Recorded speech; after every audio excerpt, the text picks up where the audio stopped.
Greetings and salutations, friends, and welcome back to more Warhammer 40k lore. Today we are going to be talking about the Cursed Founding, and also one of the main reasons why I'm annoyed at Special Snowflake Marines. Because it's not just the fact that they are Space Marines, although that is pretty egregious in and of itself, or the fact that Belisarius Crawl somehow managed to keep this a secret from everyone. God only knows how he did that. But because we've tried this before. The so-called Cursed Founding was the 21st founding of Space Marine chapters, and the second largest founding of Space Marine chapters after the Great Heresy. But the goal was not merely to produce bucket loads of new and sparkly clean Space Marines. It was also to improve upon the Gene Seed, removing its identified flaws and improving upon its overall efficiency, resulting in a Primarch-like Space Marine, referred to as Homo sapiens novus. And do stop me if any of this is starting to sound a little bit familiar. But unlike the relatively successful, so far at the very least, Special Snowflake Marines, the 21st founding resulted in something considerably less pretty, shall we say. With several of the chapters turning to chaos, and others, even though they still remain loyal, having some rather unfortunate disfigurements, like, for example, constantly being wreathed in flames, or growing horns out of their heads, shit like that. The general kind of stuff that the Inquisition and the Ordo Hereticus look at with deep-seated suspicion. And hell, a few of them have even gone way beyond what it means to be human. And to give you a general idea of just how far beyond human we're talking here, the Space Marine chapter that was wreathed entirely in flames would be one of the less extreme transformations. But, despite numerous failures, many of which were immediately cached and attempted wiped from existence, there were some successes, which is why the founding was allowed to continue. The Black Dragons, for example, originally looked entirely fine. The fact that they later turned into some kind of demonic hell beast looking thing is, you know, it's a minor problem. They are still loyal after all, although the Inquisition is looking at them with sideways glances every now and then, wondering if there mightn't be some kind of excuse they could come up with to purify the whole boneheaded lot of them. And to be entirely fair, not without reason. As mentioned, most of the chapters founded during the 21st founding eventually found their way into the service of chaos. So it is not particularly surprising that the Inquisition views them with just a tad bit of suspicion. Hell, not just the Inquisition, the entirety of the Imperium views them with a healthy dose of skepticism. Many Imperial authorities will simply refuse to fight alongside a chapter that has been identified with the 21st founding, fearing that they will suddenly just go batshit insane and start murdering absolutely everything, which again is not an entirely unfounded fear. But you might be wondering, why was this even allowed to continue? It sounds like a bit of a shit show, and, well, you would be entirely correct, it was a bit of a shit show. Most of the chapters that were produced during the 21st founding turned to chaos.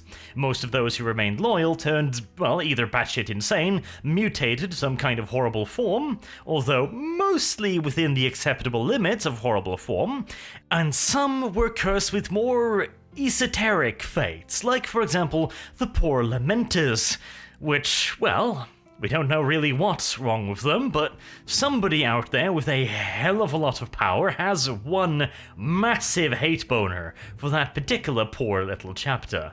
But either way, you really would think that the higher-ups would go, well, okay, this is a really bad idea. Let's throw on the brakes soon, shall we? This bunch of Astartes have burst into flame, these guys are cursed with some kind of cosmic ill fate, these guys are growing fucking horns, how about we slam on the brakes right about goddamn now?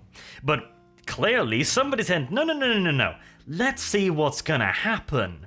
And the only reason that would possibly be allowed to continue is either A, nobody fucking knew about this, I'm looking at you, Crawl, I really am, and I'm expecting that the Primarch Marines might start showing some defects themselves in not too long. No, I genuinely am.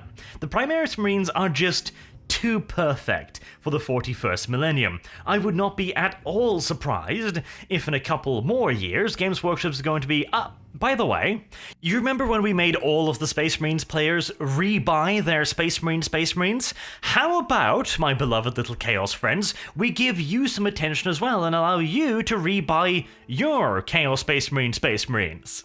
What a deal. And if you buy now, we'll only charge you £50 for a squad. Mark my fucking words, it is going to happen. But back to the whole Cursed Founding thing. It would appear that the actual objective of the Cursed Founding was not merely, quote-unquote, to create a superior Space Marine, a Primarch Space Marine, if you will. It would appear that it might have been something even more ambitious. Because here's the thing.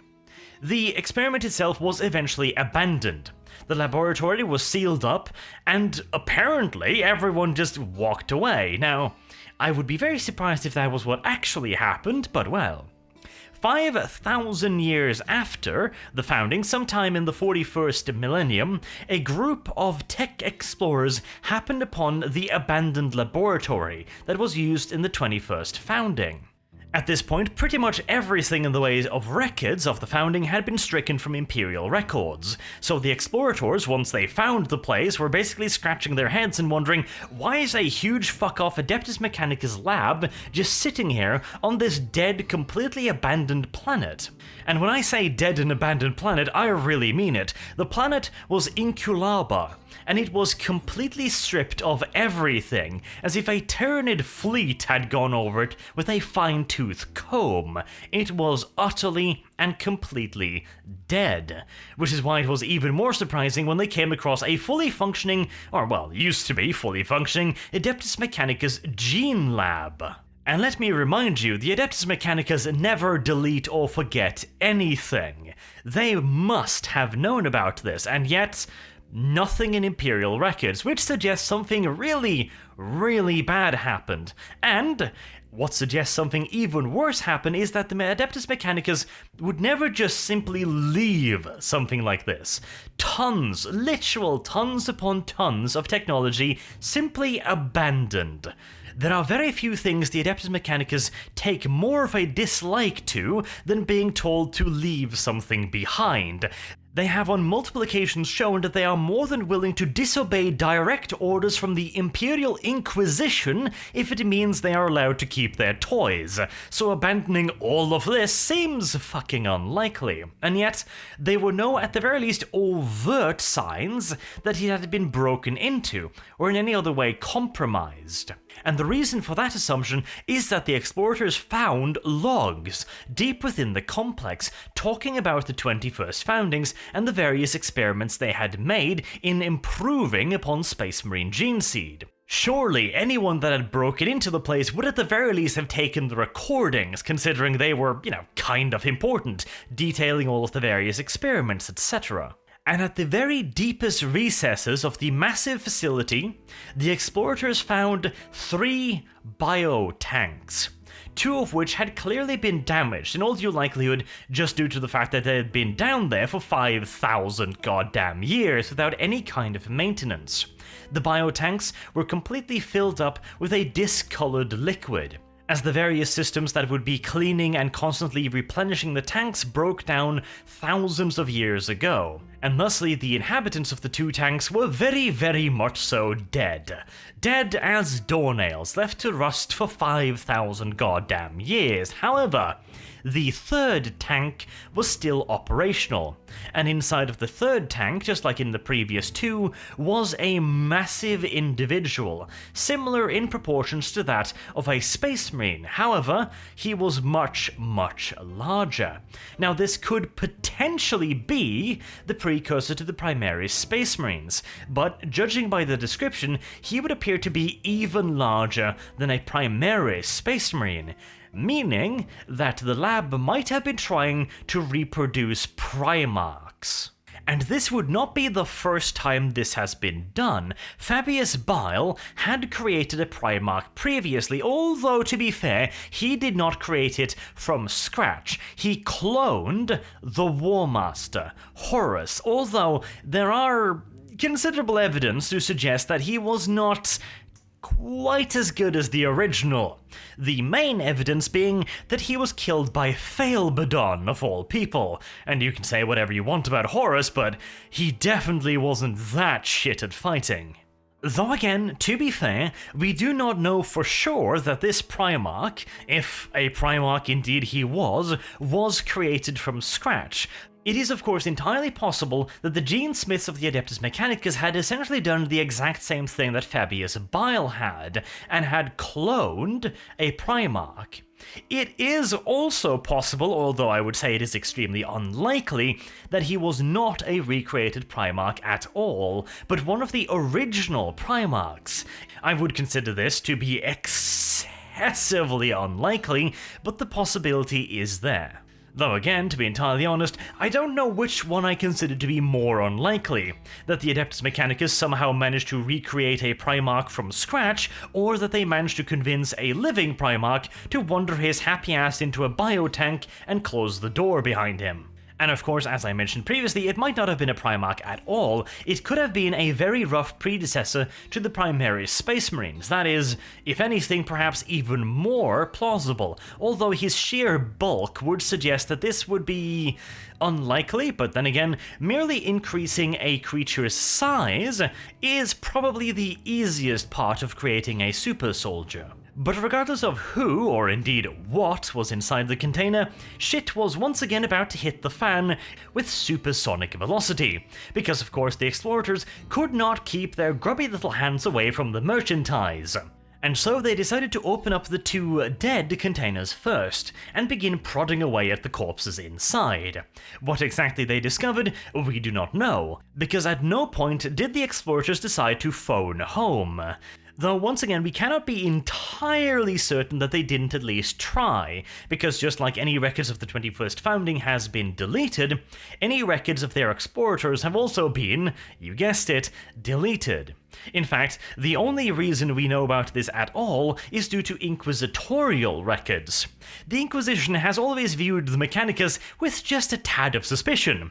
Like they view basically anything. An Inquisitor will view his own grandmother with considerable amounts of suspicion, and will frequently have her screened for chaos corruption. And of course, if any of these scans were to detect even the slightest trace amount of the potential for chaos corruption, well, you know what's going to happen to Grandma, don't you? And voila! Problem solved. And once again, their suspicion turned out to be correct. They had long since infiltrated the Mechanicus in many places, and one of those infiltrators were inside the explorator group that had landed upon the planet, and then broken into the facility. Said infiltrator were now sending furious signals back home saying fuck, hurry up, need help, help. Or something to that effect anyways. And while the Inquisition is usually pretty damn quick to act when anybody screams heresy, they did not get there in time. My supposition is that the explorator team, once again unable to keep their dirty, filthy, grubbing paws off the merchandise, decided, we're kinda sick of poking away at the dead ones, let's see what the alive one has to say for itself. What happened next was about as predictable as you could possibly get it to be. Basically, think classical horror movie. They open the box, and the content of said box decides to bludgeon them all to death, steal their ship, and fuck off. By the time the Inquisition arrived, the planet below was as dead as it had always been, and the only trace that anyone had ever been there was a slowly fading warp trail. Then there's of course also the possibility that something considerably worse had happened. One of the logs discovered in the laboratory suggested that one of their creations had managed to send a message to Fabius Bile. How precisely said monstrosity managed to figure out Fabius's cell phone number, I don't know. I'm assuming he had access to some kind of chaotic yellow pages or something. And dear old Fabius is of course always very interested when it comes to improving upon Space Marines. He himself has been trying to do this for over 10,000 years. And considering Fabius Bile was one of the best geneticists of his time, and had access to tons of research material, and a Primarch who was fully willing to cooperate with his experiments, you'd think that if anyone could figure out how to make primary Space Marines, it would be Fabius Bile. But that is of course not what happened. Some random ass Mechanicus dude did it instead. which is quite the achievement considering he had access to less information, less technology, had to deal with considerably less resources, didn't have direct access to a Primarch as far as we know, he had to keep it a secret from everyone, and he couldn't possibly live as long as a Space Marine that has been blessed by chaos, but again, fucking details. And yes, I'm still extraordinarily salty about the Special Snowflake Marines, and trust you me, I'm going to be making a video on them at some point, explaining in detail why they are bullshit, but this is not that day. But to return once again to the point, it might have been that Chaos showed up and stole everything in the lab, but I would consider this to be relatively unlikely. The lab at this point had been abandoned for a very, very long time in all due likelihood, considering the general state of disrepair, nobody having heard about it, etc, etc. Which means that any signal sent to Fabius Bile from one of these traitors must have happened quite literally thousands of years ago, which would mean that it would be beyond convenient for them to show up now of all times. But of course, chaos works in mysterious ways. Fuck, the warp works in mysterious ways. They might have been on their way to this place for the last 5,000 years, and the warp simply just decided to spit them out now. It's certainly not impossible, but somewhat unlikely. And, just pointing this out here, but there is another organization that rushed to the site, and when they arrived there, they went, "Oh, sorry guys, we couldn't find anything. We found a weak warp trace, but we couldn't really follow it, We had more pressing inquisitorial business to go about. So sorry, there was nothing there, don't go look or anything. We are definitely not hiding anything of this whatsoever. Don't look in my basement, I'll fucking kill you." I'm just saying, the Inquisition does have a habit of keeping things to themselves. And the really interesting part of this is of course going to be looking into the various chapters, which is what I'm going to be doing for the next few weeks. I'm not going to add it in here because I am a filthy, dirty, money-grubbing Jew, and we are entering into the last 3 months of the year when ad revenue actually goes up for once, so next week. So until then, I have been Arch. Thank you very much for listening, and I hope to see you all again next week, where we will be talking about the Black Dragons. Oh yes, much cool, much awesome. Have a good day.